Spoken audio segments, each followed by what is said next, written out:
Hey guys, this is Jay here from Gymaware. Really hope you're enjoying Coach Matt's podcast series so far. Here at Gymaware, we've just released our brand new VBT product, Flex. So I just want to give you a bit of insight into what it is and how it could help you as a coach or athlete. Flex uses brand new laser optic technology to measure barbell velocity, so like Gymaware, it's highly accurate. The device connects straight to your iPhone or iPad. We've had an independent validation study to confirm that Flex is highly accurate. We have loads of awesome features already, and our experienced development team continues to work on software updates each and every day. Key performance metrics are available, including both peak and mean velocity, peak and mean power, distance, bar position and bar path. If you guys want any more information on Flex, velocity-based training, just be sure to reach out, go to our website, check us out on socials as well. But for now, we hope you enjoy the rest of Coach Matt's podcast. The world of strength and conditioning is filled with some fantastic practitioners that are always searching for more. But more what? What are strength and conditioning coaches searching for to better their ability to prepare their athletes? Well, what about cutting-edge information? Or a place where you can find different opinions from forward-thinking coaches on what you're doing, how you're doing, and try to get feedback to be better for your athletes?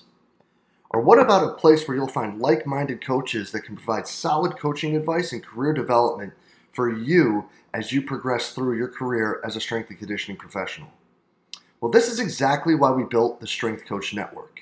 You'll have access to exclusive monthly content on top of the sensationally active forum that we have, where you can communicate with coaches all over the world to find those answers that you're looking for to help you be a better practitioner for your athletes. So make sure you hop on over to strengthcoachnetwork.com/CVASPs, that's strengthcoachnetwork.com/CVASPS, and get your 48-hour trial for only $1. I look forward to seeing you in the Strength Coach Network. What's up, everybody, and welcome to the 79th episode of Outside the Rack, brought to you by Kinetic Performance, the makers of Gymaware. In this show, we're just going to try to dive a little deeper into the minds of the top practitioners in the world of sport performance to learn a little bit more about who they actually are and how they got to where they are today. Today, we are joined by the University at Buffalo's head football strength and conditioning coach, Matt Gildersleeve. Matt, thanks for being with us today, man. Always a pleasure. I would carve out time any day of the week for you, buddy. Well, I appreciate it, man. I'm fired up to get to see you. I'm glad you're doing well. It's always great to catch up. But before we get too far into it, bud, who is Matt Gildersleeve? Yeah, always a loaded question, right? No, I think these cerebral kind of questions are fun to answer, but always fun to think about. What defines you versus who you are. And I always think these are more general answers. You know, I think generally Matt Gildersleeve is a teacher. I think that's one thing I've always wanted to learn. I'm a learner, and the purpose I've always wanted to learn is I want to teach. I want to serve others. That's always been in my DNA since I was, 7th, 8th grade, wanting to learn different exercises that made me better so I could teach them to someone else, learn something nutritionally so I could learn it and teach somebody else. So, if I wasn't a strength and conditioning coach, I'd be a teacher. I'd be teaching something in some form. So yeah, I'd say, I guess I'd break it down in those three pieces. I'm a teacher at heart. I'm an avid learner, love learning, and I'm a server. I love serving people. I love seeing people happy. I love seeing people accomplish their goals, their dreams, and any realm. That's really what makes me happy. That's what makes me tick. Three pretty important traits to have to be a successful coach too, man. I would say probably any profession. I think anything, any title. My daughter just turned 1 on Saturday, and I was just thinking, like, that's the favorite title I have right now is daddy. I love being a dad because it's probably taught me those three things is you got to teach a lot, you got to learn, and you're learning on a daily basis, and you're serving. You're serving this little human, and so I would say, yeah. I think in any regards, those three things go into everything you do. Being a husband, being a father, being a coach, you name it. I think those three things can serve those things pretty well. No doubt, man. And as a person who is a learner, when we were on the podcast, we talked a lot about books that we were reading and things of that. So as a person who's always digging and trying to find better ways, I'm pretty fired up to hear this one, man. If you wouldn't mind, describe a learning situation that brought about an epiphany in your career.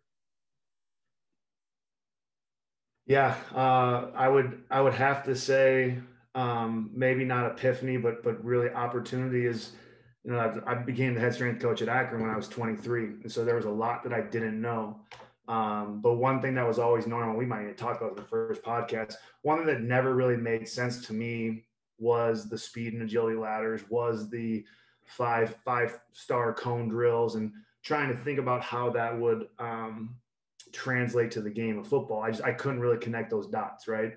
And so for me, that sent me down such a deep rabbit hole of, okay, then what does? And so it's what really allowed me to, you know, people have heard me speak on kind of our progression of change of direction and how we work it into the actual game of football. It's what led me down that whole rabbit hole. So not knowing, or I guess asking that question, that learning situation, you know, I went down, I started on YouTube, right? Was YouTube and looking at NFL players that I had really thought were great movers. And I just broke down their biomechanics, why they changed direction so well, why they accelerated so well, why they decelerated so well, how we could begin to ingrain those movements in our athletes and then progress it to more of a reactionary sport-based program. So that learning situation where it really just came from me being transparent with myself. I don't know this. I need to figure it out. Led to what I now pretty much, when people ask me to speak on things, that's normally the first thing they ask me to speak on, and something I'm very comfortable with. But I would say that, you know, whatever, if you want to call that an epiphany, but I would say I'd call it an epiphany for me, something I really didn't know and I learned a lot about and formulated and organized those thoughts. Yeah, and I think that was one of the big takeaways from the Coaches versus COVID this summer for me was, you know, finally seeing, because there's those two camps, right? There's like it's all technique all the time when it comes to movement skills. And then there's technique doesn't matter. All you got to be able to do is run and see things and make decisions off of that. And to see how you kind of said, well, no, you got to do the technique stuff first. And then you baby step your way to the other things that are more fun. But like, you got to do kind of the boring before you get to the sexy, really was like a key take home for me. Yeah, there's definitely a technical versus tactical piece of it. There's no doubt. And there's so many, you know, as we talked about when we talked last time, everything is a system and it's how it all works together. But you at the end of the day, you have to teach just like anything, you teach the body to move the way you want it to move. And there's certainly ways to do that. And I think you constantly have to microdose those concepts into your training, which we do. But at the end of the day, if what I'm doing doesn't translate in my sport, I guess who comes to play at Richmond to become a better weightlifter? Do they sign their letter of intent to say, hey, I really want to come be a better weightlifter? Or do they come work out with you because they want to become a better basketball player? So if everything that we're doing isn't serving that ideology, isn't serving that master, then what's the purpose behind everything we are doing? So if we're going to move and we're going to teach and coach movement, shouldn't it be something that can relate to our sport? Now, obviously, there's a lot of pieces of that. There's individuality and everybody moves in their own way. And it's really what's led me more to buckets and concepts, right? Conceptually, yeah, your hip anatomy, your lever length might change the way that you move different. You know, the way that I used to watch Terrell Owens break down on his comeback routes, that was what led to a lot of that epiphany when I used to watch those YouTube videos when I was designing all this stuff in my program. And that was the next thing I had to learn is, hey, guess what, idiot? Not everybody's Terrell Owens. Not everybody's going to be able to move like that and do those things. And so that kind of pushed me down even deeper of just understanding there's buckets, there's concepts, right? There's concepts to movement. And once we've taught in the athlete to understand that concept, or that concept has been ingrained, then let them add their signature to it. You know, everyone's going to have movement signatures and they're going to vary every single time. Just like if I gave you a piece of paper and said, hey, sign this piece of paper, if I had to do it 100 times, you'd have 100 different signatures. You're never going to replicate the exact same movement 2 times. So what is your movement signature? What is your movement bandwidth? But before we can explore those, I really believe we have to ingrain those movement concepts into the athlete. Once we accomplish that, then I can put you in an environment where it's more of that one-on-one scenario, where it's more of a chaotic, complex environment where you can start to really learn your signatures better, if that makes sense. No, 100%. There's a reason you hit off a tee before you start trying to hit curveballs. And I think that the part that isn't necessarily as fun or as sexy is teaching those small, even like borderline like positional like setups, because it can get boring if you don't see the forest through the trees, right? If you're not able to sit there and say, I know why we're doing this so I can see 3 steps ahead. Yeah, I mean, wall drills get old. Yeah, and what I've really learned, I guess, in the last few years of my career, and it's from reps, right? From learning what works, what doesn't work, is even based off those movement signatures, you have to cue athletes differently. Look, for me, I like, on a Monday, Thursday, which is our mainly upper body days, like I'm just like, man, can we just move? Like there's nothing worse than coaching bench press, like I need some action. There's nothing I love more than being on a field, watching athletes run around and move. But even to the degree of it's so challenging of this is like a big thing coaches fall into, right? Is you're doing a front squat, right? Hey, DeMeo, get your elbows up. And your elbows don't go up anywhere. Oh, maybe I just got to be louder. I'm going to say the same exact coaching cue, but I'm going to scream it even louder this time. I'm going to scream it even louder. You got to get a different cue, right? That's not working with this athlete. Find another cue. I've noticed that I think we're good with that in the weight room, but all we know is the same cue on the field because we're still learning how to understand the on-field stuff or on-court stuff in athletics, in sports performance, in my opinion. But even what I've learned is like, biomechanically, you have pushers and pullers in sprinting, and even based off what they are anatomically and what kind of athlete they are, pushers versus pullers have different cues that work better with one versus the other. And you learn guys who naturally drop their hips or have shorter levers, I'll coach them differently than I will a guy with longer levers. So it's such a challenge, and it's so much fun to me because it's stimulus overload. And it's just like there's this giant movement problem in front of me. You're just trying to solve it. And it's fun. I love it. It's what I love most about sports performance. Yeah, but then that's a good thing to have, man, is you got to have something that keeps you going and keeps everything fresh. Otherwise it wears on you and you just start to break down. Yeah. And you're never going to run out of things there and ways to think and organize and structure. And that's where, like the answers that people don't like is people will ask me typically is, what's your progression? How do you go through it? And I have one on paper, but if you like my assistants, sometimes I drive them nuts because I'll just go sometimes, right? Like I'll see something and all of a sudden they're like, Coach, where was that on the progression? I don't see this on the paper. I'm like, yeah, it ain't there. Like this is I saw this and I followed our process, right? I followed conceptually, I followed our process. I saw this. And so these are the things that I did to try to solve those problems. So yeah, it's not exactly on the protocol. It's not exactly on the progression, but that's what I always try to get through to people is it's not about memorizing the progression. That's not going to help you in this industry. It's not about having great, sexy progressions. It's about understanding the concepts. What are you actually looking for? Because sometimes you have to think outside the box to accomplish what you're trying to accomplish. And it's not just about, hey, the paper says that we're going to do scissor bounds. Why? Why are you doing scissor bounds? What are you trying to accomplish? Okay, did it accomplish what you wanted it to? It didn't today. Great. So what's another thing we can do to work scissoring thighs? What's another exercise we can try for that to really get that ingrained? So that's how my mind is constantly working. There's an outcome that we're looking for. What's the process to getting there? Sometimes it goes as planned, but way more often than not, it doesn't. Right. And that's the most unique thing about on-field coaching. Yeah, that brings up a great thought, and that is that, I want to say it was Joe Ken. It's like we had a conversation about something similar to that, where it was like he had an assistant that, like, whenever he would ask him a question, he would tell Joe exactly like what Louis would say. And it's like, dude, if I wanted to know what Louis said, I'd call Louis. Like, I want to know how you're interpreting that. Like, and I think that that's something that's being ingrained in younger people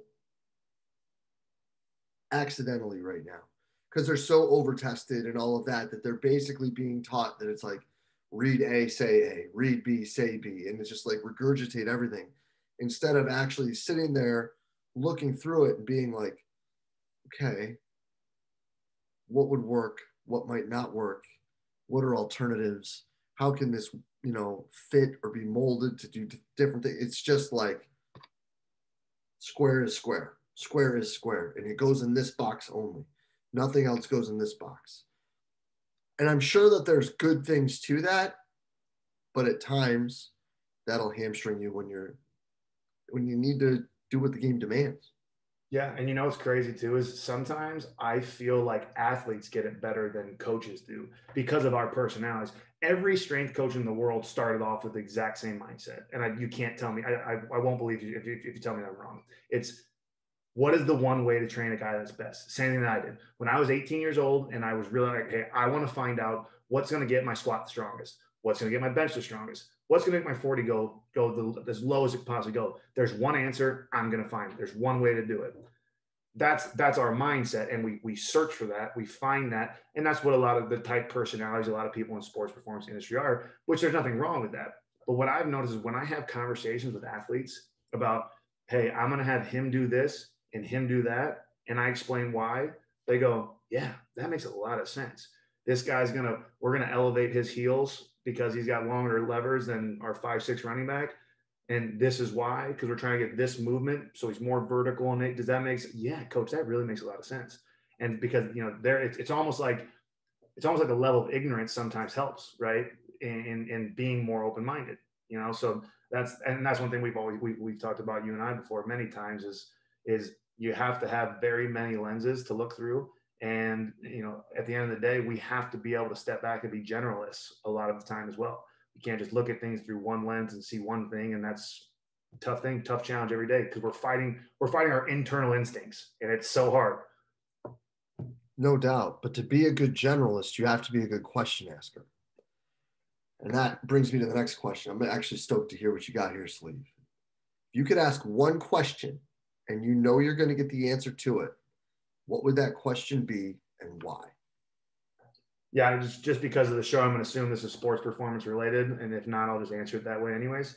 But for me, the one thing I'm constantly asking is, like, I'm constantly trying to rationalize the human body. And that would be my question, would be, how do you rationalize the human body in sports performance? The system in general, it's such an irrational system. If I had $1 for every time I said to myself, that just doesn't make sense, I'd be a freaking billionaire. We are constantly, and that's what we're constantly trying to do. We're trying to rationalizing injury and injury prediction. And it's brutal, man. I mean, it's a dark hole to get down sometimes, and it's hard to get out, but it's something, and I've talked about it many times, is, I constantly, if there's any form of an injury, even though I've told myself, and I know this, and I know there's so many different variables, I constantly say, what could we have done? How could we have done something different? And then even though I tell myself I'm not going to do it, I do it anyways. And I go back and I find one thing. Well, shit, we should have worked more extensive change of direction work to prep the tissues. And what were we doing? Like, whatever it may be. So for me, that's what I'm constantly chasing, is trying to find a better way to get an inside look on each individual athlete's needs, body, injury prevention, whatever and then, some regards, I started to think sometimes things are just going to happen, and but somebody's going to rationalize it. So it might as well be me. You're going to have someone out on Twitter who's going to try to rationalize a basketball player, taking a 6-inch step and popping his Achilles. Hell, he must have been a chronic overload of player management, and his strength coach must have not been tracking his sleep, and it's always somebody's fault. But anyways, so a long-winded answer to that is, I would ask, please help me rationalize this human system. Please help me rationalize the irrational system that we are working with on a daily basis. I want to know. Yeah, and I think that that's a great question because at the end of the day, all we're living in right now is an irrational system, let alone sports. So, like,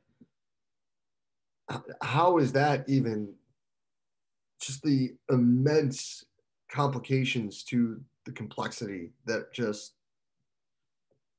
this world, like, not even like COVID aside, like, just the world right now and how the things that pour in and pull out. And yeah, and when I'd rather not get into the rant about the people that want to blame people for this, that, and the third on social media and pointing out what everyone else is doing wrong from their couch. But, Yeah, all of that's wild.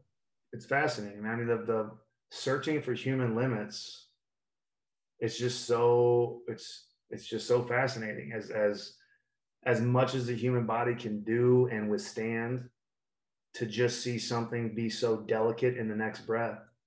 It's mesmerizing. It's very challenging. It's the highest level of juxtaposition as far as so durable, so delicate. And so finding that balance is absolutely wildly intriguing to me. And it is something that I mean, I know I'll be searching for the next, hopefully 30 to 40 years or however long I'm blessed to keep doing this for a living. So that's what I'm passionate about trying to figure out. It's something that I have asked myself every day. Well, then the crazy part too with it, right, is it's like we want to find all of these ins and outs and things when it comes to recovery and performance and injury reduction and all that stuff. The athlete only cares about, am I going to play better and am I going to be okay? Meanwhile, the athlete's body doesn't care about any of that. All it's like is, can I survive?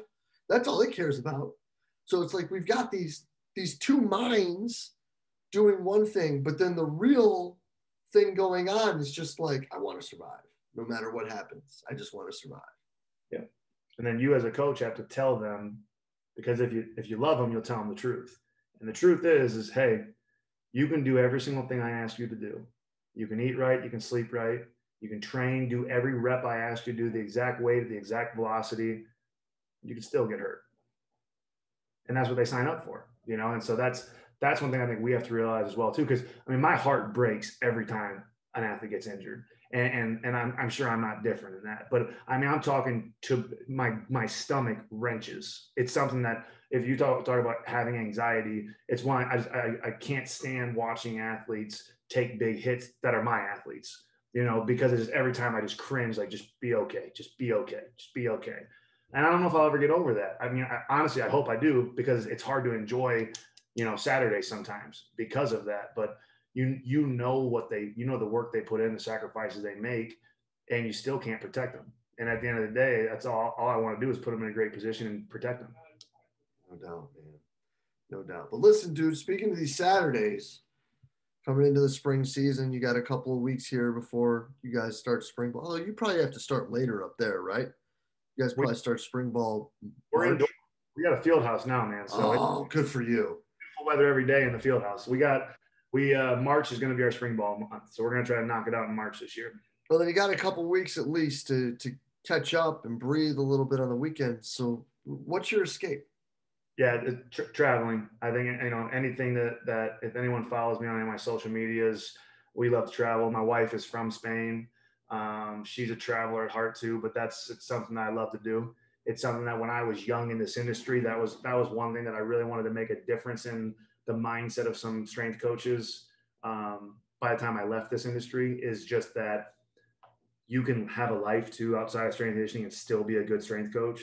You can serve your family and give time to them and still be a good strength coach and make time for your athletes. And so, like I said, one thing we love to do is we absolutely love to travel. We don't have neither my wife or I are big materialistic type people. We don't really buy a lot of things and have a lot of stuff, but we'll spend money on traveling and seeing things and exploring. And we love culture. We love diversity. We absolutely love, just like I said, broadening my lens. You go to the first time I went to Spain with her and just saw how they have dinner, how they pray at the dinner table, how they interact with each other. It's just mind blowing to see this whole other perspective but at the same time, it makes me understand my wife so much more.